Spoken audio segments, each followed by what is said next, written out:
അക്ബർ ബീർബൽ കഥകൾ.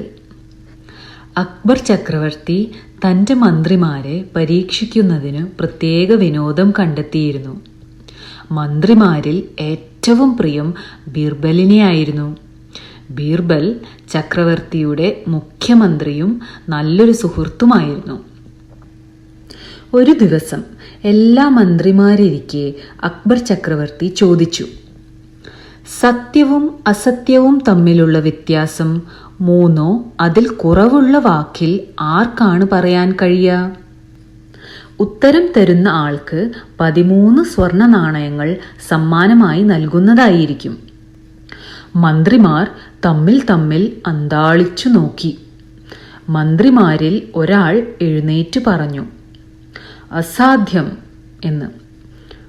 ആണോ എന്ന് അക്ബർ ചക്രവർത്തി അത്രയും നേരം മിണ്ടാതെയിരിക്കുന്ന ബീർബലിനോട് ചോദിച്ചു.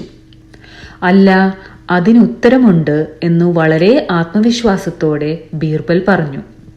മറ്റു മന്ത്രിമാർ എല്ലാവരും ആകാംക്ഷയോടെ ബീർബലിന്റെ ഉത്തരം കേൾക്കാൻ കാത്തിരുന്നു. 4 വിരലുകൾ എന്ന് ബീർബൽ ഉത്തരം നൽകി. അക്ബർ ചക്രവർത്തിയും മറ്റു മന്ത്രിമാരും ബീർബലിനെ ചെറിയൊരു അമ്പരപ്പോടെ നോക്കി. ബീർബൽ തുടർന്നു, തൻ്റെ കണ്ണുകൾ കൊണ്ട് കാണുന്നത് സത്യം, തൻ്റെ കാതുകൾ കൊണ്ട് കേൾക്കുന്നത് വലിയൊരു ശതമാനം സത്യത്തിൽ നിന്നും വളരെ അകലെയായിരിക്കും.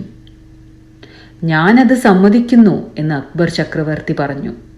എന്നിട്ട് ചോദിച്ചു, അതും 4 വിരലും തമ്മിൽ എന്താണ് ബന്ധം?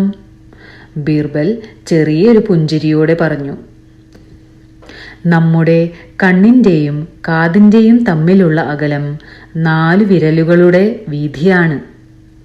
അങ്ങനെ ഈ പ്രാവശ്യവും മന്ത്രി ബീർബലിന് സ്വർണ്ണ നാണയങ്ങൾ അക്ബർ ചക്രവർത്തി സമ്മാനിച്ചു. കൂട്ടുകാർക്ക് കഥ ഇഷ്ടമായി എന്ന് വിശ്വസിക്കുന്നു. നല്ല രസമുള്ള കഥകളുമായി ഇനിയും കാണാം.